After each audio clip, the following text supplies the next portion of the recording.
नमस्कार, अफसरनामा में आप सभी का स्वागत है। मैं हूं आदित्य नामदेव। आज हम आपकी मुलाकात एक ऐसे अधिकारी से कराना चाह रहे हैं जिन्हें जंगलों और पहाड़ों में जाने का बहुत शौक है। पिता पेशे से शिक्षक रहे हैं, माता आंगनबाड़ी कार्यकर्ता रही हैं।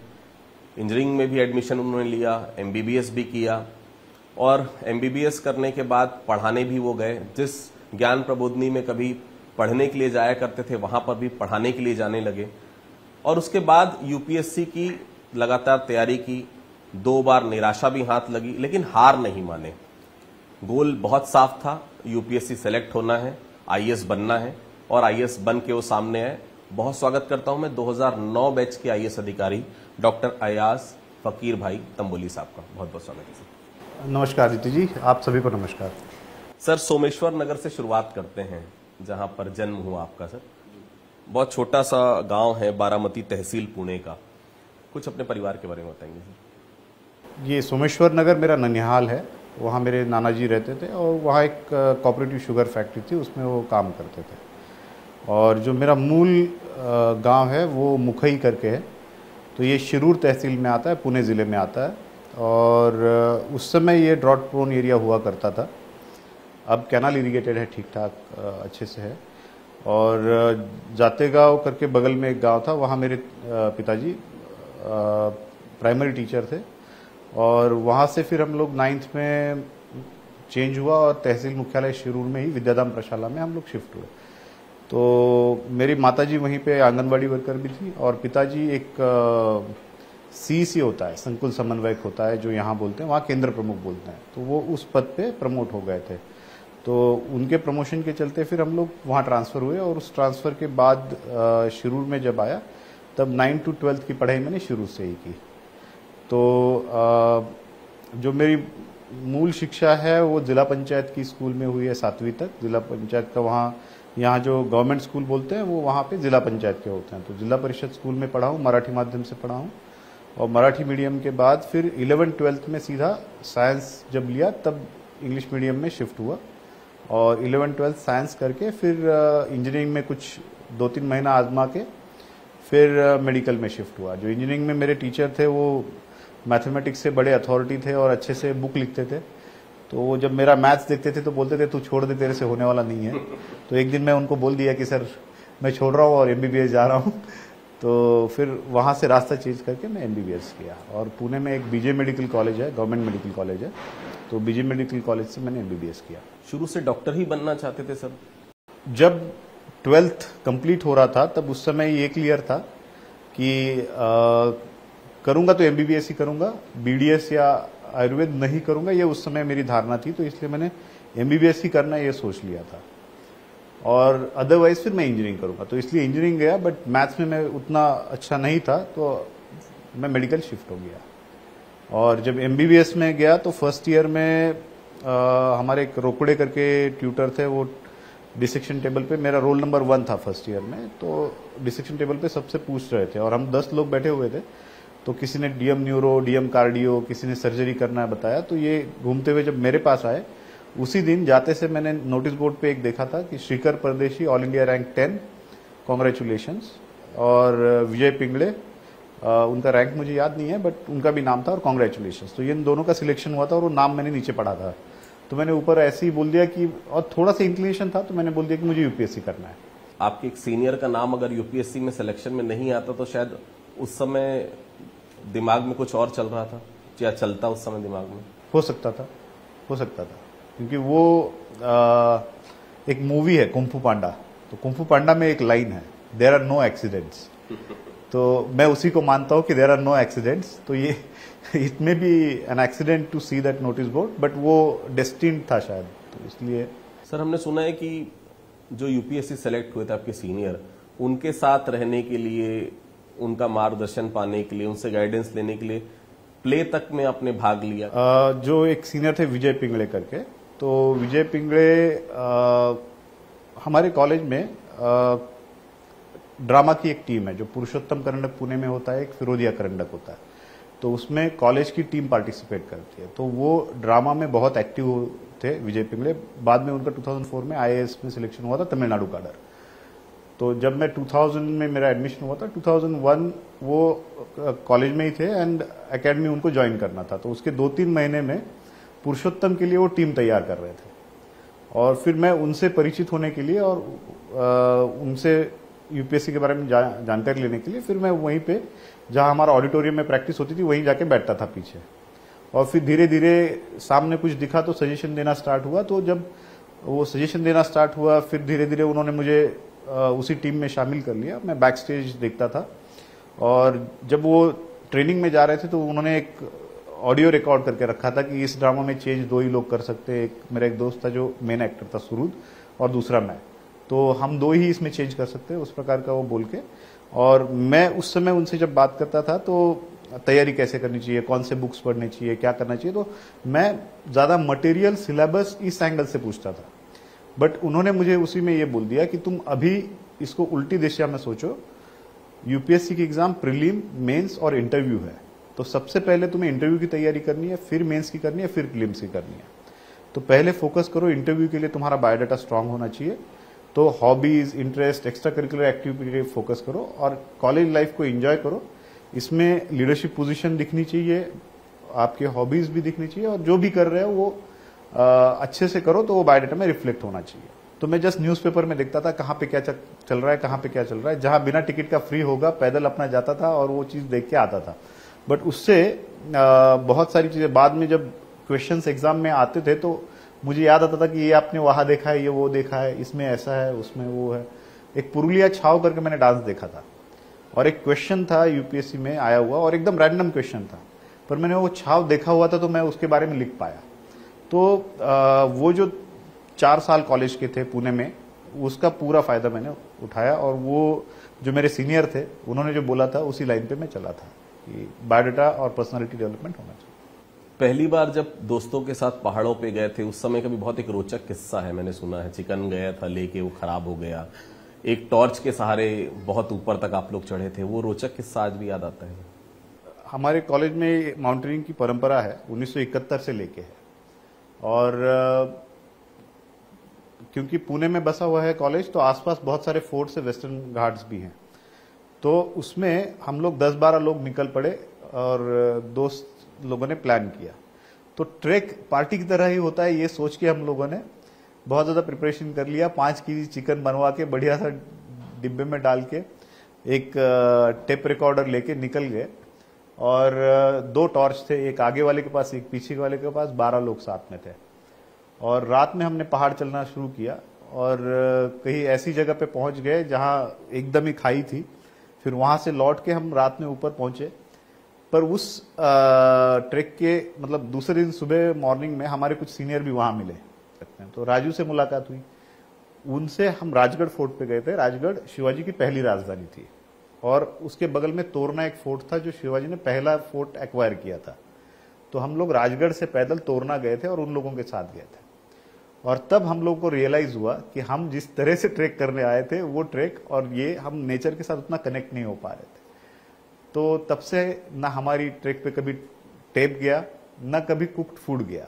फिर हम ड्राई राशन ही कैरी किए और अगले मतलब फिर उसके बाद बस कॉलेज के नोटिस बोर्ड पे एक नोटिस लगता था कि इस हफ्ते हम लोग यहाँ जा रहे हैं, कोई भी ज्वाइन कर सकता है। तो कभी 4 लोग भी निकल जाते थे, कभी 2 लोग भी होते थे या कभी 15, 20, 25 का भी ग्रुप होता था। ज्ञान प्रबोधिनी का बहुत बड़ा रोल रहा है आपके जीवन में, जितना मैंने आपसे बात की सर। इंटर्नशिप जब आप कर रहे थे उस समय भी आपने वहां से काफी तैयारियां की, आप वहां पर काफी रुकते भी थे, तो ये कितना बड़ा रोल मानते हैं सर ज्ञान प्रबोधिनी का?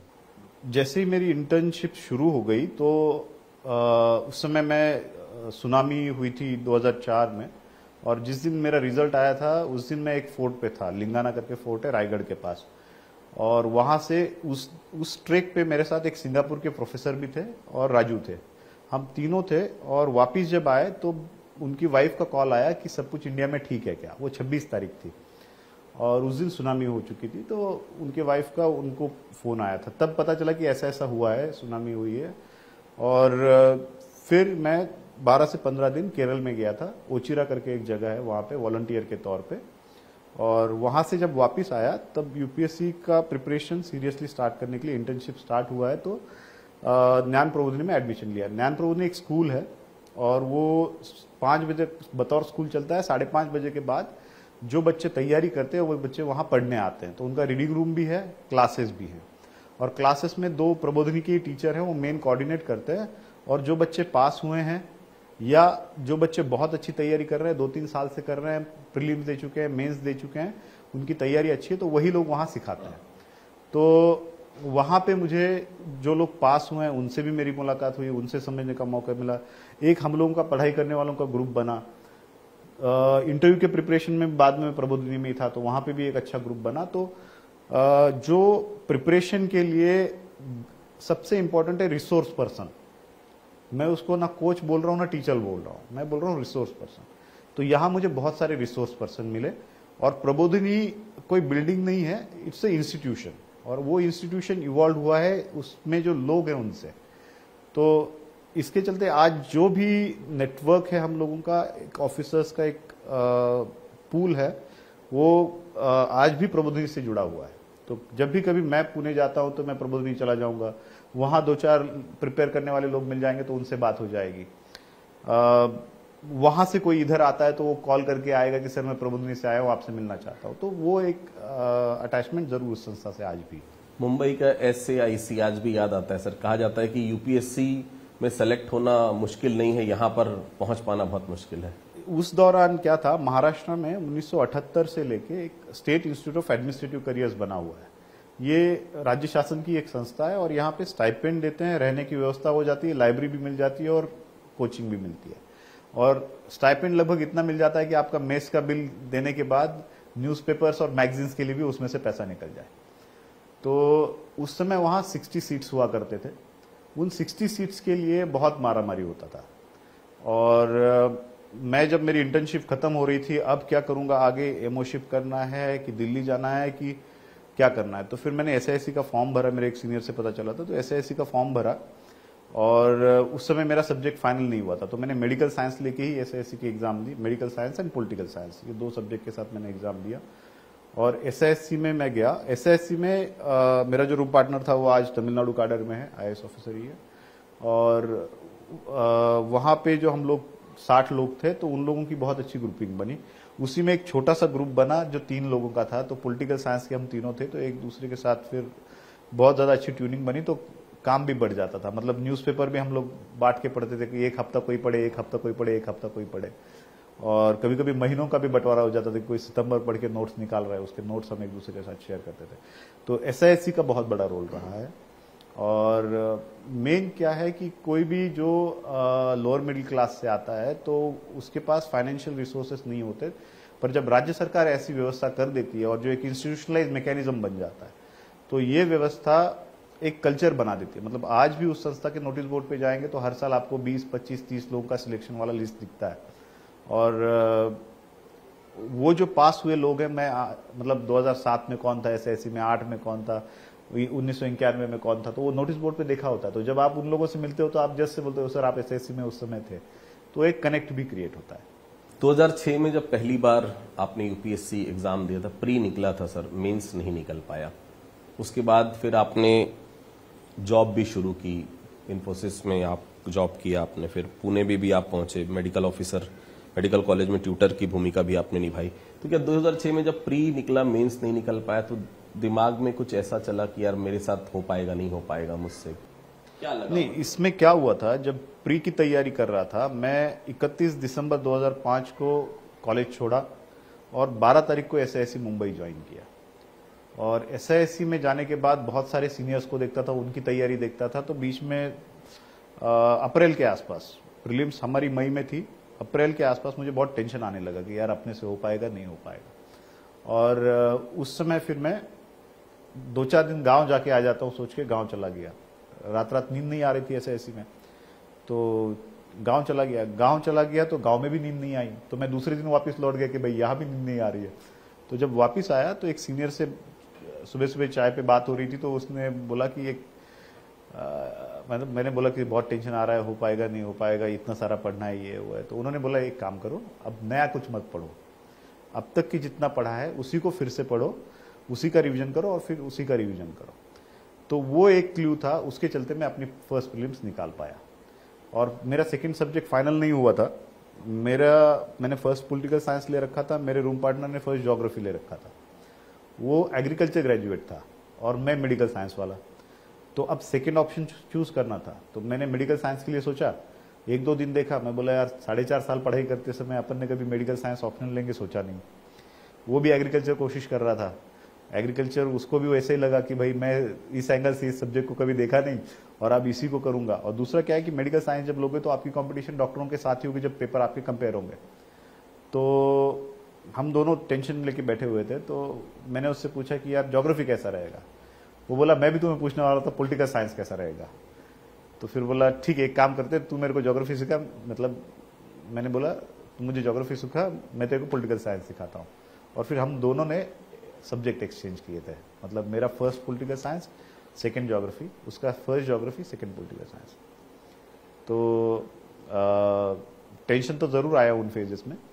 और जब मेंस दिया, मेंस देने के बाद, मेंस अक्टूबर में होता है और इंटरव्यू जो होता है मार्च में स्टार्ट होता है, रिजल्ट मेंस का मार्च में आता है। तो अक्टूबर के मार्च के बीच में आपके पास खाली समय होता था। तो उस समय में फिर मैं पुणे वापस आया, इंटरव्यू के क्लासेस प्रबोधिनी में स्टार्ट कर लिए। और इसके साथ साथ फिर अर्निंग का भी सोर्स होना चाहिए। तो मेडिकल ऑफिसर के लिए वहाँ एक रूबी हॉल करके हॉस्पिटल है पुणे में, उनका इन्फोसिस के साथ टाइप है। तो मैंने रूबी हॉल में ज्वाइन किया और रूबी हॉल ने मुझे इन्फोसिस में मेडिकल ऑफिसर रखा। बट इन्फोसिस में बहुत बार जो इंजीनियर्स के टिपिकल प्रॉब्लम होता है, बहुत ज़्यादा वर्क प्रेशर है, ज़्यादा समय काम कर रहे हैं तो हेडेक हो रहा है, मेरे टीम लीडर को बोलिए मेरे को थोड़ा फ्री कर ले, मुझे 2-3 घंटे का रेस्ट चाहिए, तो इस प्रकार के आते थे। तो मुझे थोड़ा सा वो अजीब लगता था। तो मैंने इन्फोसिस 1 महीने के बाद छोड़ा। एंड मीन टाइम SKNMC करके एक नया मेडिकल कॉलेज खुला था। तो वहाँ पे हमारे कॉलेज के ही कुछ प्रोफेसर लोगों ने ज्वाइन किया था। तो एक डॉक्टर भूरे करके थे, हमारे डीन थे, पहले डिप्टी डीन थे, वो वहाँ डीन बन गए थे। तो मैं भूरे सर से जाके मिला कि मेरे को सर ऐसा ऐसा है, मैं यूपीएससी की प्रिपरेशन कर रहा हूँ और साइड बाय साइड अर्निंग के लिए मुझे जॉब चाहिए। तो then he offered me job and मैं फिर ट्यूटर के तौर पे पैथोलॉजी विषय के लिए मैंने ज्वाइन किया था। तो जब तक कि मैं पास हुआ तब तक कि मैं उस संस्था के साथ जुड़ा रहा। और जब भी एग्जाम आता था मुझे लीव चाहिए तो मुझे वो लीव मिल जाती थी, भले 100 दिन की, 180 दिन की। 180 दिन की तो कभी नहीं जरूरत पड़ी, टोटल 180 दिन की लीव भी मैंने ली। बट 100 दिन का लीव भी उन्होंने मुझे दिया था विदाउट पे। बस्तर बहुत खूबसूरत जगह, काम करने का बहुत मौका मिला आपको बस्तर में। बीजापुर कलेक्टर भी आप रहे। स्वास्थ्य सुविधाओं के मामले में बीजापुर ने आपके उस समय जब आप टेन्योर आपका रहा, काफी कुछ किया बीजापुर ने, काफी कुछ आगे बढ़ा बीजापुर। आज भी बीजापुर, क्योंकि पहला जिला हर किसी को बहुत प्रिय होता है एज ए कलेक्टर, जो भी पहला जिला मिलता है उसको, बीजापुर की यादें आज भी आती हैं? 100%। बीजापुर मतलब मैं एक्चुअली जब पोस्टिंग की चर्चाएं हो रही थी तब बीजापुर, मैं अपने व्यक्तिगत कारण से मैं कलेक्ट्री पे जाना नहीं चाह रहा था, मैं हेल्थ में कंटिन्यू करना चाह रहा था। बट उसके बाद जब बीजापुर मिला तो जो लोग पहले बीजापुर में काम किए, मतलब बीजापुर में एक बहुत अच्छी चीज़ थी। मैं जब प्रोबेशनर बस्तर था तब भी मैं बीजापुर गया हूँ और वहाँ पे जो सीनियर थे, रजत सर थे, बाद में कैसर साहब थे, दंतेवाड़ा में OP चौधरी साहब थे, फिर वहीं पे देव सेनापति साहब थे, तो उससे पहले प्रसन्ना साहब थे, तो बीजापुर में प्रसन्ना साहब थे। तो एक लीगेसी बनी हुई है कि अच्छे ऑफिसर्स कतार से वहाँ पदस्थ होते गए। और उन्होंने, जैसे प्रसन्ना साहब के समय उन्होंने जिला मुख्यालय बनाया, कलेक्ट्रेट बनाया, बैठने की जगह बनाई और स्कूल्स, पोटा केबिन्स, उनकी शुरुआत हुई। रजत सर ने पोटा केबिन्स को बहुत ज़्यादा बढ़ाया, स्कूल्स को बढ़ाया, रोड पे काम किया, जिला मुख्यालय कनेक्ट करने की कोशिश की। वो जो काम सैंक्शन हुए थे कैसर साहब ने 3 साल में वो रोड सारे कंप्लीट कर लिए। और स्वास्थ्य सुविधाओं में धीरे धीरे एक एक बिल्डिंग ऐड होती गई और जो CHC था वहाँ का, नया जिला बना था, CHC था, तो DH के हिसाब से बिल्डिंग बन चुकी थी। तो वहाँ पे एक सीक्वेंस में काम होता गया। और अब मैं जब पहुंचा था तब हार्डवेयर रेडी था, अब मुझे सॉफ्टवेयर उसमें डालना था। तो बतौर डॉक्टर, क्योंकि डॉक्टरों से संपर्क था, तो और यहाँ से भी बोला गया था कि बीजापुर में एजुकेशन में काफ़ी अच्छा काम हुआ, इंफ्रास्ट्रक्चर में भी काम हो रहा है, हेल्थ पे काम करने की ज़रूरत है। और मैं हेल्थ में पहले रहा था। अगर मैं केवल डॉक्टर के तौर पे वहाँ जाता तो शायद मैं वो नहीं कर पाता, पर क्योंकि मैं NHM में 2 साल रहा, जिसमें प्रशासकीय दृष्टि से क्या क्या योजनाएं हैं, कहाँ से पैसा आ सकता है, स्टाफ सेटअप, डॉक्टर को एडमिनिस्ट्रेटिव एक्सपीरियंस नहीं होगा तो वो नहीं कर पाएगा। तो वो केवल एडमिनिस्ट्रेटिव एक्सपीरियंस जुड़ने के कारण मैं बीजापुर ट्रांसफॉर्म कर पाया। और बीजापुर तो इट्स ए हेवन, मतलब आज भी वो उतना ही प्यारा लगता है और बहुत शानदार है। बस्तर में भी आप रहे हो सर अभी, और सरकार की सबसे महत्वाकांक्षी योजना है नरवा गरवा गुरुआ बाड़ी, उसके भी स्पेशल सेक्रेटरी आप हैं सर। बस्तर में भी आपने काफी समय, 2 साल लगभग समय बिताया सर। इसकी अगर मैं बात करूं सर, नरवा गरवा गुरुआ बाड़ी बहुत स्पेशल प्रोजेक्ट है सरकार के, इसके बारे में कुछ बताना चाहिए। बाय एंड लार्ज अब तक के ये सारे, मतलब अगर हम कृषि की बात करें तो कृषि पे 3 ही चीजों से आय बढ़ती है। आप नया क्रॉप ले लो, कल तक आप कुछ और कर रहे थे, आज नया कुछ कर रहे हो। तो हो सकता है कि कल तक आप ज्वार बाजरा कर रहे थे, आज गन्ना करने लग गए, तो आपका आय बढ़ेगा। सो नया क्रॉप, या हो सकता है कि नई टेक्नोलॉजी, कि कल तक आप नॉर्मली कर रहे थे, आप मल्चिंग शीट डाल रहे हो, ड्रिप डाल रहे हो। और फिर तीसरा है न्यू सीजन। न्यू सीजन मतलब आप एक सीजन के लिए काम करते हो और 2 सीजन आपका खेती खाली पड़ा रहता है, अब आप दूसरे और तीसरे सीजन में क्रॉप लेते हो। तो ये योजना बेसिकली इस एंगल से थी कि पानी हम बचा पाए, पानी रोक पाए, और ये अक्रॉस इंडिया इसके अलग अलग पैमाने में स्कीम्स चलते हैं। तो IWMP प्रोग्राम हो या नरवा का प्रोग्राम हो, पानी रोकना चाहिए और उससे फिर नया सीजन ऐड होता है कृषक के जीवन में। तो वो नया सीजन ऐड करने का ये प्रोग्राम है। और उसके बाद एक दूसरा जो पार्ट आ रहा है कि क्लाइमेट रेजिलियंस। अब क्लाइमेट चेंज के साथ बहुत सारी चीजें बढ़ रही हैं, तो ऑर्गेनिक एग्रीकल्चर की तरफ बढ़ावा देना चाहिए। तो उस दिशा से ये पहल थी। और बस्तर की जब बात करेंगे तो बस्तर में बहुत सारी चीजें पिछले 8-10 सालों में, 12-15 सालों में बदली है। बस्तर का, जगदलपुर का एयरपोर्ट फंक्शनल हो गया, लोग अब फ्लाइट से वहां आना जाना कर रहे हैं। वहां पे एक नहीं 3-4 अच्छे होटल खुल गए, बाहर से टूरिस्ट आ रहे हैं, तो उसका परिप्रेक्ष्य चेंज हो गया। उसके साथ साथ NMDC भी अब फंक्शनल हो गया है। तो ओवरऑल ये है कि बस्तर में एजुकेशनल अपॉर्चुनिटीज भी बढ़ी, जॉब्स क्रिएशन भी हुआ, स्थानीय भर्ती को प्राथमिकता देने से वहां के बच्चे वहीं पे आ रहे हैं। तो नक्सल समस्या में कहीं ना कहीं इससे काफी हद तक डेंट आया है। और मतलब वो जगह अब काफी कनेक्टेड भी है रेस्ट ऑफ इंडिया के साथ। डॉक्टर आप थे सर, है डॉक्टर थे, सही है, क्योंकि आज अगर आपको कहीं कुछ हो जाएगा तो मैं पहले बोलूंगा अरे कोई डॉक्टर को बुलाओ। IAS भी आप हैं सर, लेकिन जीवन साथी आपने डॉक्टर ही चुना सर, इसके पीछे का क्या कारण? उसमें 2 धारणाएं थी कि एक फैमिली लाइफ होना चाहिए, साथ में रहना चाहिए। सेम सर्विस में बहुत बार ये हो जाता है कि पोस्टिंग के प्लेसेस अलग अलग हो जाते हैं। डॉक्टर एक ऐसा प्रोफेशन है कि मैं बीजापुर में भी पदस्थ हूं तो वहां पे भी जॉब मिल जाएगी, मैं रायपुर में पदस्थ हूं तो भी जॉब मिल जाएगी। तो उस एंगल से फिर डॉक्टर प्रोफेशन में प्रेफरेंस था। छत्तीसगढ़ में भी बहुत सारे लोग प्रिपरेशन करते हैं सर UPSC की, बहुत कम है सिलेक्शन सर यहाँ पर, बाकी जगहों से हम तुलना करें। उनके लिए कुछ कहना चाहेंगे जो स्टूडेंट तैयारी करते हैं सर? इसमें ये कल्चर डेवलप होना जरूरी है, वो अभी हो रहा है पिछले 2-3 सालों से। इनफैक्ट 2014 में जब रायगढ़ से रितेश का सिलेक्शन हुआ था तो हम लोगों ने जगदलपुर में एक बड़ा कार्यक्रम करके पायलट बने हुए लड़के, MBBS कौन कौन सिलेक्ट हो गया, कोई इसरो में गया था, इन सब का हमने मंच पे सम्मान किया था। महाराष्ट्र में ये चीज बहुत अच्छी है कि जो भी UPSC सिलेक्ट होते हैं उनके अलग अलग जगह पे फेलिसिटेशंस होते हैं। तो उससे एक कल्चर धीरे धीरे बनता गया। 1990 से पहले देखेंगे तो महाराष्ट्र से बहुत कम लोग सिलेक्ट हुए, 90 से 2000 में मॉडरेट हुए, और 2000 के बाद वाटरशेड है जिसके बाद बहुत अच्छी संख्या में, मतलब ऐसा भी हुआ कि 2009-8-9 के बाद महाराष्ट्र 2nd नंबर पे या 3rd नंबर पे ही रहा इन टर्म्स ऑफ सिलेक्शंस। ये पहले नहीं था। तो छत्तीसगढ़ ने अभी पिछले 4 साल से 5 साल से पिकअप किया है। अब लगभग हर बैच में 1 या 2 आ ही रहे हैं। और इनफैक्ट 2009 के बाद होम स्टेट लेने वाला लड़का अवेलेबल नहीं है, ऐसी स्थिति छत्तीसगढ़ की नहीं रही। ये परसेंटेज बढ़ सकता है, बढ़ने की पूरी संभावना है। और मतलब इस साल 3-4 सिलेक्शंस हैं। पहले ये था कि छत्तीसगढ़ के जितने सिलेक्ट होते थे होम स्टेट ही आ जाते थे, बाहर के स्टेट में जाने की संख्या कम थी, पर अब वो संख्या भी बढ़ रही है। तो ये ओवर द पीरियड होगा और वो परकुलेट हो रहा है। तो आपने सुना अयाज तंबोली साहब को बहुत साफ तौर पर कहना है, लाइफ को खूब एंजॉय करिए, जो लाइफ मिली है उसको अच्छे से जिए, जो आपको पसंद है वो आप काम करिए, लेकिन अगर आपने गोल कोई सोच लिया है दिमाग में कि आपको ये पूरा करना है तो उसके लिए अपना 100% दीजिए, आपको सफलता जरूर मिलेगी। तो अफसरनामा में इतना ही, अगली बार फिर किसी अधिकारी से आपकी मुलाकात कराएंगे, तब तक के लिए बहुत बहुत धन्यवाद।